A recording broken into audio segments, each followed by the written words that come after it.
it's Quana back again with another movie review. Hope you guys are doing awesome. All right, so this week I got a chance to get an advanced screening to go see Beast, the new movie starring Idris Elba. It's set to be released on August 19th. It stars Elba as a recently widowed, although that's a little bit of a deceptive line, recently widowed surgeon who is going to South Africa to visit a former friend of he and his wife with his two daughters, and they're going to be on an African safari. While on safari, they encounter a killer lion and they have to survive a night in the African wild. This is an action thriller, and it's full-on action thriller. 93 minutes is the runtime. You spend about 80 of those minutes in action sequences or suspense building sequences that are building up toward the action, and probably only 13 minutes of actual backstory and dialogue and slow moments.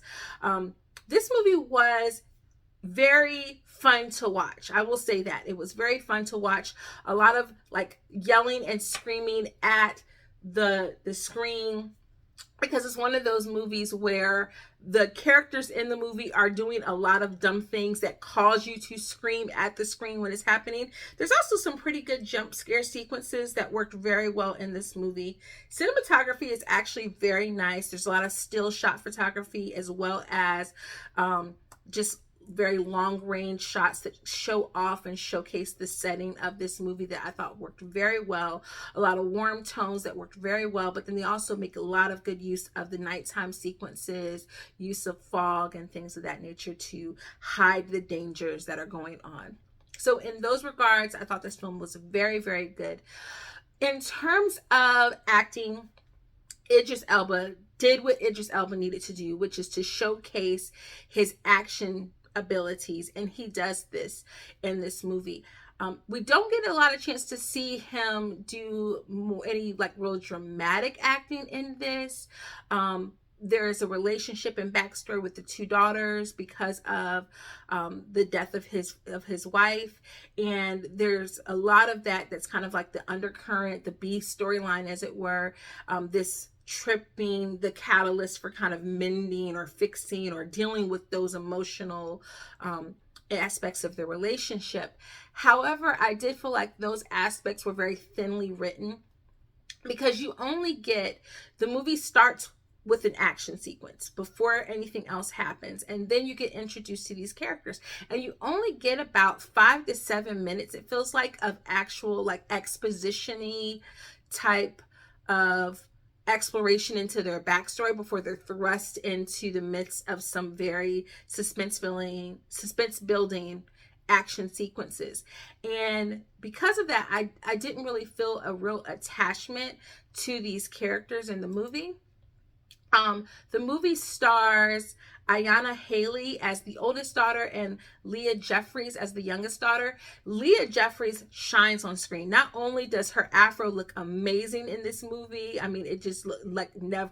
My husband mentioned it was fluffy the whole entire time, never looked flat at all. She definitely portrays the more likable of the two characters, of the two daughters, and so the moments where she's on screen, she really shines. There's a lot of contention between Ayanna Haley's character and Idris Elba's character, and I feel like also her acting felt stiff at times, and she just was kind of an aggravating character. I feel like every action movie has to have that character that just kind of gets on your nerves, because they become the catalyst for all of the times that you want to scream at the screen. And then there's Sharlto Copley, who plays the uncle of the movie, who is Idris Elba's friend that introduced him to his wife, and he's the one who's like guiding them on this safari. It also deals with the aspects of like animal poaching. I felt like it was an opportunity to have maybe a much bigger message surrounding that, and it felt like it wanted to tiptoe into that, but it didn't kind of follow all the way through with it at the end. But it was a very enjoyable movie.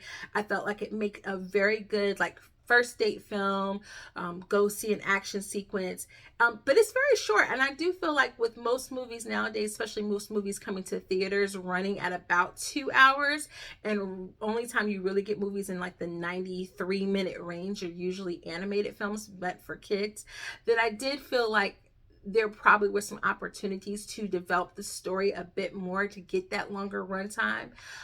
I feel like because of the runtime alone, this warrants like more of a matinee watch than anything. Probably would have really been good on streaming. If this would have been like on a Netflix or Amazon Prime or HBO Max, I definitely think that it will probably see more eyes. I think people will go see it in the theaters. I think you should go see it in the theater, especially if you are an Idris Elba fan. But it really only has about a week before Idris Elba's next big movie, 3,000 Years of Longing, is going to also hit the screens. And so there's going to be kind of a competition for which Idris Elba movie you're going to go see. And that one, I think, is definitely the more cinematic movie than this one.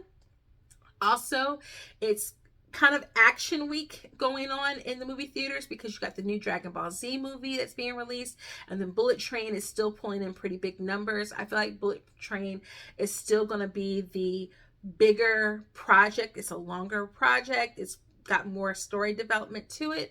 So I do think that it will still take the lead this week, but I do think that this movie will make a good showing for Idris Elba, especially because, listen, Idris Elba is an extremely competent action actor. There's no reason why this man doesn't have a bigger I mean, he's been in some of the biggest franchises. He was in Thor, he's been in Suicide Squad, but he really needs his own franchise to star in that really he takes the lead in. This is definitely not going to be it. This is definitely a standalone movie. However, he has a movie coming out later on this year, I believe, or at least it's in post-production. It might have a 2023 release. Luther is going to be made into a movie. It's an incredible series starring him. I think that's going to hopefully maybe turn into more films, unless this is like the last goodbye. But yeah, Beast was a fun time. Definitely go check it out in theaters. I would give Beast a solid B. Although, I will say this disclaimer. My husband gave it a C. I'm giving it a B. I definitely know that I tend to grade on the fluffier side of things, but I do feel like the action sequences were really good, even if some of the story elements were lacking a little bit. All right, so guys, that's my rating for Beast. Let me know down below in the comments if you're going to decide to check it out this weekend. Let me know what you think, and I'll see you guys in the next video. Toodles!